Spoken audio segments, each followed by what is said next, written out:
Bonjour, merci au CREPAC pour cette invitation et merci à toutes et tous d'être présentes aujourd'hui.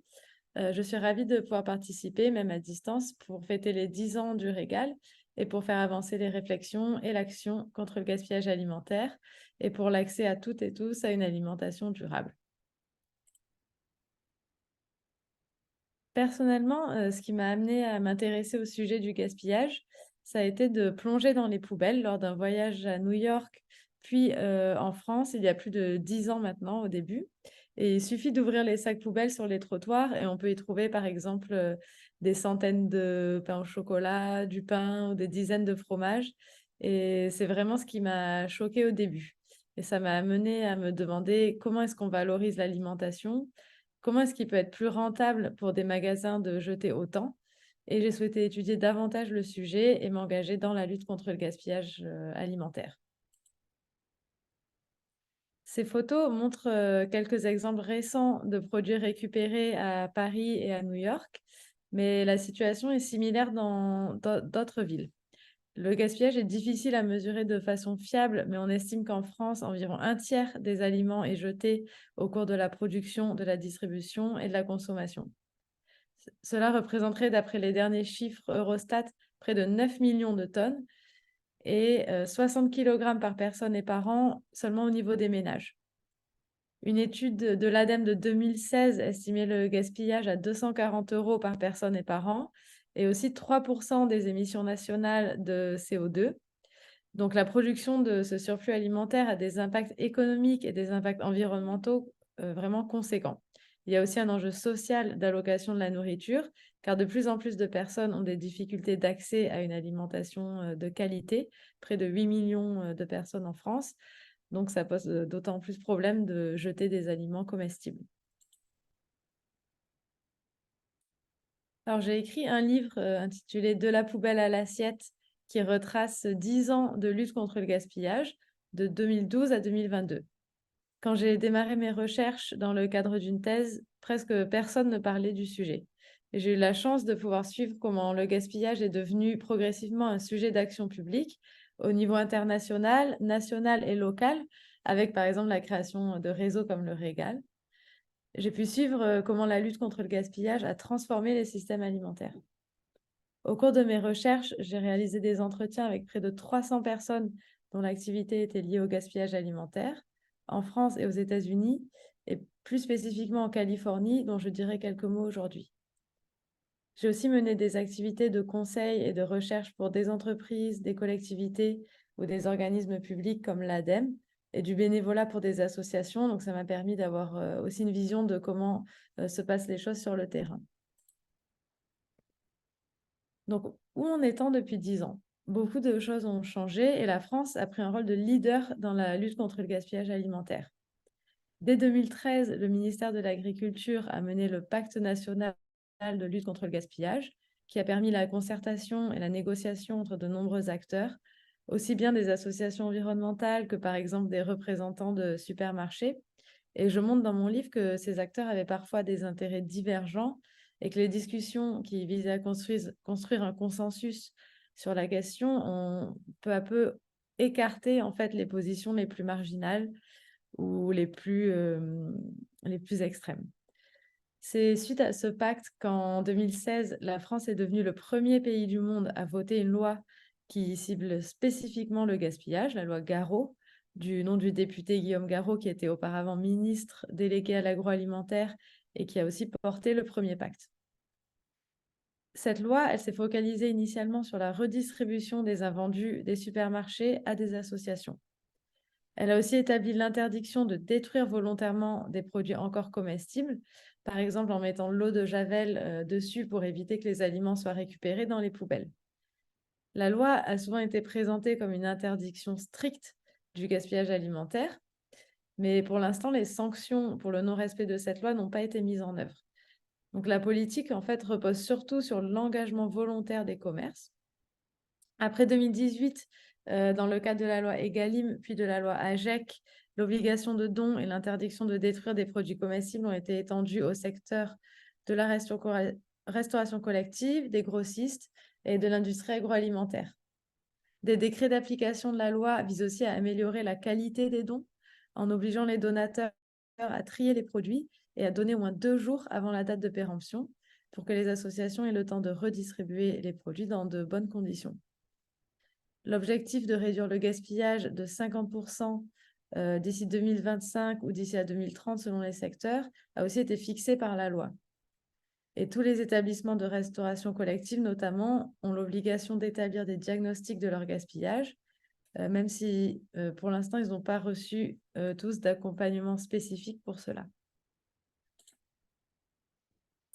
Donc, on voit que beaucoup de choses ont été faites, mais la dynamique a quand même besoin d'être renforcée. Donc, les réglementations ne sont pas forcément contrôlées et donc leur mise en œuvre n'est pas assurée. Les chiffres, comme ceux de l'étude ADEME de 2016, sont de plus en plus obsolètes et les nouveaux chiffres de l'étude Eurostat qui ont été évoqués précédemment ont des limites importantes en termes de périmètre, de représentativité, aussi de niveau de détail. Les observatoires régionaux des déchets, eux, ne suivent pas forcément les chiffres du gaspillage de manière précise. Par ailleurs, la politique est très morcelée au niveau du gouvernement. Le ministère de l'Alimentation mène certaines actions. Le ministère de la Transition écologique assure la remontée des chiffres au niveau européen.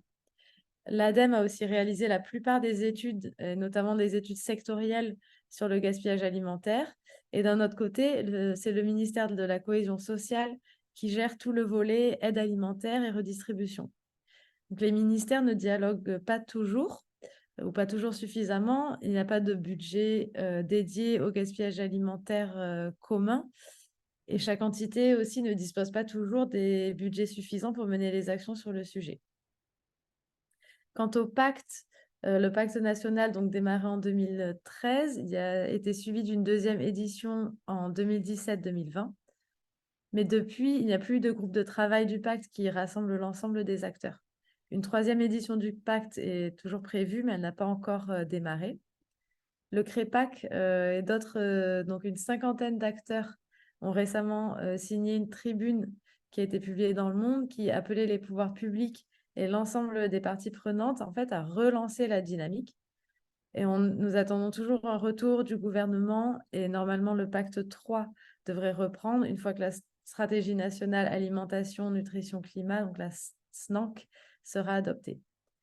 Il y a aussi, et c'est important de le rappeler, de nombreux travaux en cours pour la mise en place d'un label anti-gaspillage, qui a déjà été mis en œuvre et adopté dans le secteur de la grande distribution, mais les groupes de travail sont encore en cours pour le secteur de la restauration commerciale et collective. Et bientôt, il y aura aussi un label pour le secteur des industries agroalimentaires. Donc là, ça permet à de nombreux acteurs de dialoguer, de travailler sur le sujet, même si ça reste une approche un peu plus technique et sectorielle du sujet par rapport à ce qui avait été fait dans le cadre du pacte. Je voulais aussi donc dire quelques mots, puisque j'ai beaucoup étudié ça, de ce qui se passe en Californie, où l'État s'est en fait appuyé sur l'exemple de la France pour établir sa politique de lutte contre le gaspillage alimentaire quelques années plus tard. Donc, comme en France, une loi établit l'obligation pour certains commerces de signer un partenariat avec une association de redistribution des excédents alimentaires. Et comme en France, la loi porte sur le secteur de la distribution, les grossistes et la restauration collective, mais il y a aussi tout un volet sur la restauration commerciale et l'événementiel. Une différence importante aussi avec la réglementation française, et nous pouvons aussi apprendre de l'expérience californienne, c'est que la loi elle est mise en œuvre par les collectivités locales. Donc ce sont elles qui ont la responsabilité de s'assurer que tous les commerces ont des partenariats pour la redistribution des invendus. Par exemple, la ville de San Francisco, pour laquelle je travaille en ce moment, contacte les entreprises, elle les aide à mettre en place et à maintenir les partenariats. Elle mesure aussi l'ensemble des quantités redistribuées.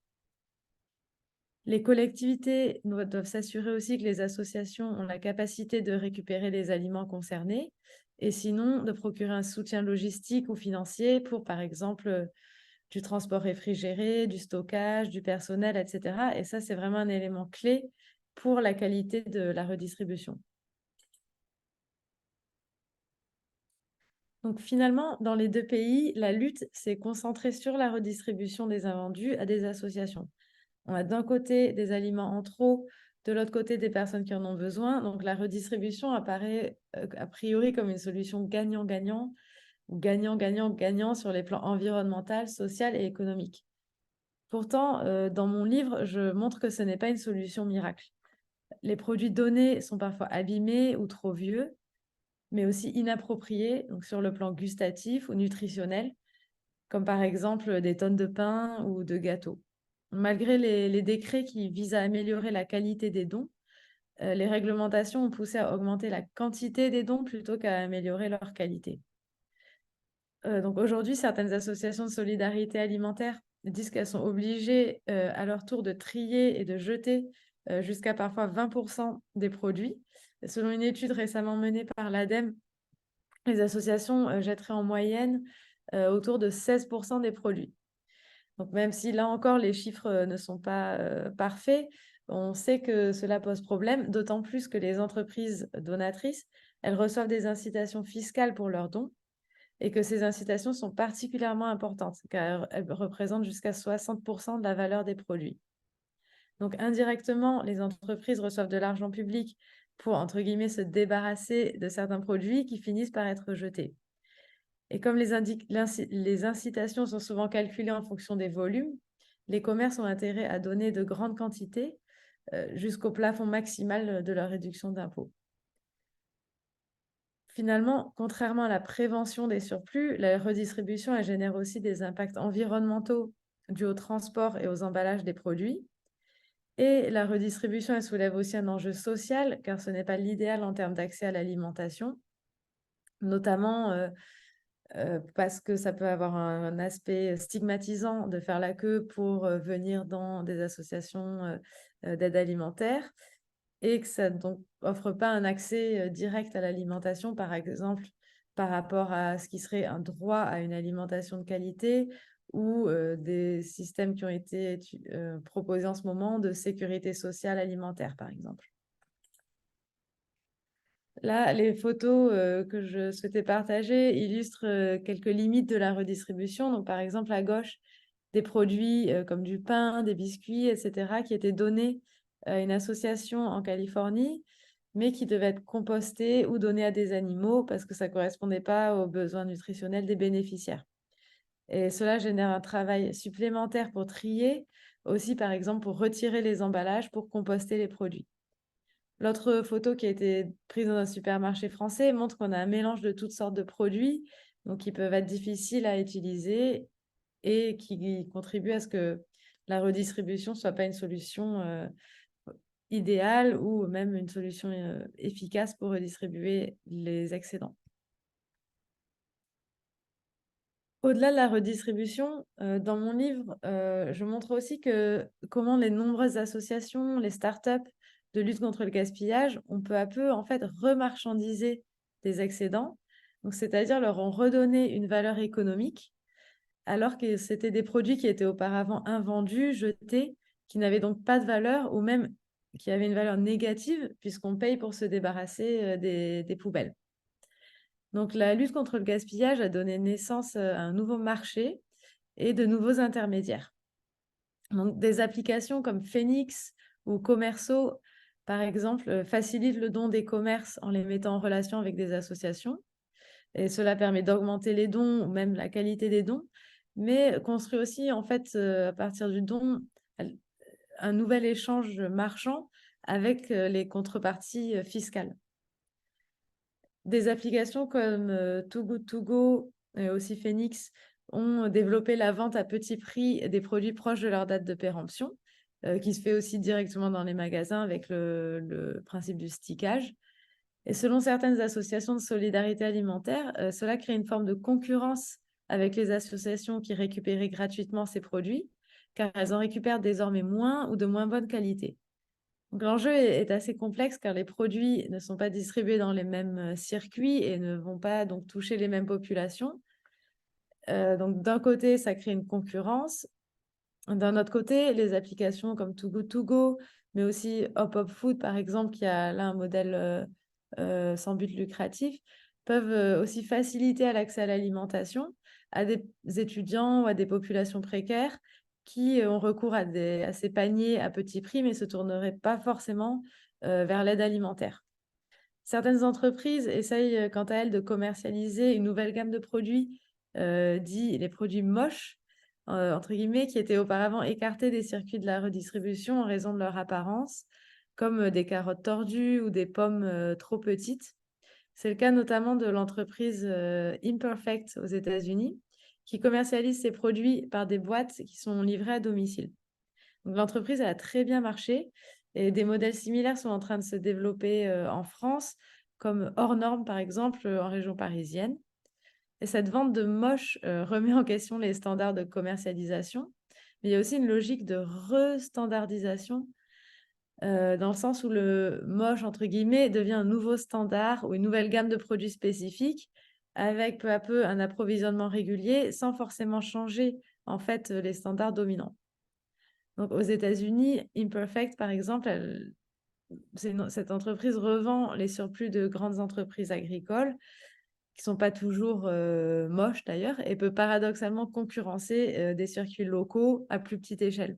Des marchés de producteurs ou des associations similaires aux AMAP, les associations de maintien de l'agriculture paysanne, qui garantissent un revenu plus élevé aux producteurs locaux, qui commercialisaient aussi d'ailleurs des produits peu standardisés sans forcément les appeler moches.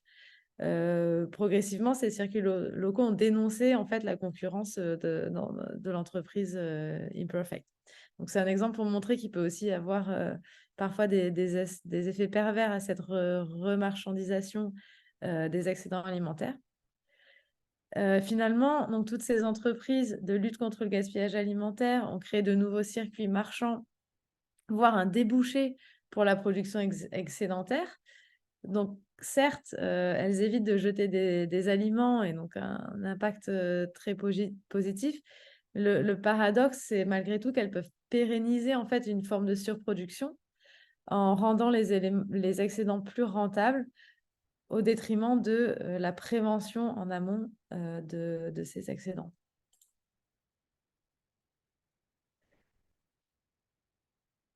Donc là, je voulais parler aussi du fait que la lutte contre le gaspillage a aussi donné lieu à des innovations dans le domaine de ce qu'on appelle le surcyclage ou upcycling, qui consiste à réutiliser des sous-produits non comestibles et à les réintégrer dans des chaînes de production, créer ainsi de nouvelles formes de valeur.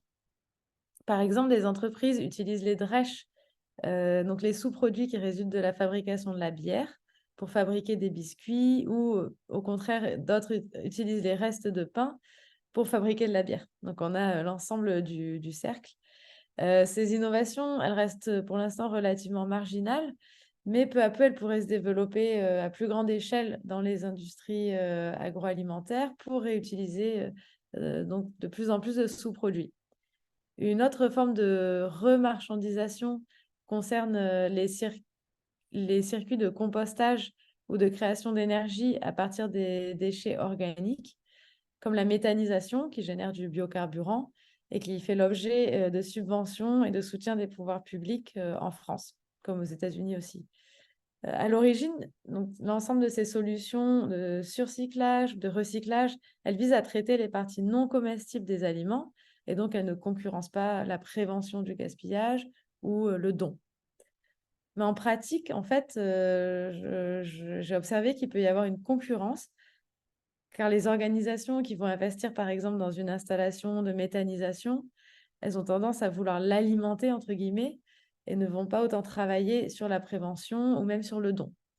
Il peut donc y avoir un effet pervers dans le sens où le fait de recycler pousse finalement à gaspiller davantage ou à ne pas prévenir le gaspillage. On le voit aussi au niveau individuel, que lorsque les individus font du compost, il y a un effet en fait d'autorisation morale qui a été étudié en sociologie, qui fait que finalement on va gaspiller plus facilement parce qu'on sait que les produits vont être compostés. Donc, comment aller plus loin et prévenir le gaspillage en amont? et éviter donc les surplus, la production même de surplus. Pour cela, il est important de remettre en question certains aspects systémiques de nos systèmes alimentaires. Par exemple, les producteurs agricoles surproduisent souvent pour être sûrs d'atteindre les exigences souvent strictes des entreprises de grande distribution qui dominent les rapports commerciaux et peuvent refuser leurs produits. Si les prix sont trop bas, il est parfois plus rentable pour des producteurs de ne même pas récolter leurs produits et les laisser en champ. Et c'est d'ailleurs pour cela que ça pose problème que les pertes en champ ne soient pas inclus dans les nouvelles méthodes de rapportage sur le gaspillage alimentaire et les données Eurostat. Pour s'attaquer donc à ces gaspillages, à l'ensemble des gaspillages systémiques, il faut d'abord bien mesurer, tenir compte du gaspillage de la production, mais aussi soutenir des systèmes alimentaires relocalisés avec moins d'intermédiaires, plus équitables et plus durables. Les réseaux locaux, comme les régals, aident aussi à mettre les acteurs en relation les uns avec les autres, éviter les concurrences aussi entre différentes initiatives. Les acteurs publics ont un rôle important à jouer pour soutenir ces initiatives et pour, d'un autre côté, offrir un accès à l'alimentation juste et équitable, voire un droit à l'alimentation. Il est important que les acteurs publics soutiennent la prévention du gaspillage d'un côté et l'accès à l'alimentation de l'autre, plutôt que de faire reposer les deux politiques uniquement sur la redistribution de surplus. Pour encourager la prévention, on peut imaginer des mesures plus coercitives, notamment des taxes sur les déchets qui augmenteraient le coût du recyclage et pousseraient donc à travailler sur la prévention. Les incitations fiscales pour les dons pourraient être aussi corrélées à la qualité des aliments pour éviter certains effets pervers de subvention ou de soutien à des dons de mauvaise qualité. Il est important aussi de développer l'éducation et la formation en milieu scolaire et professionnel.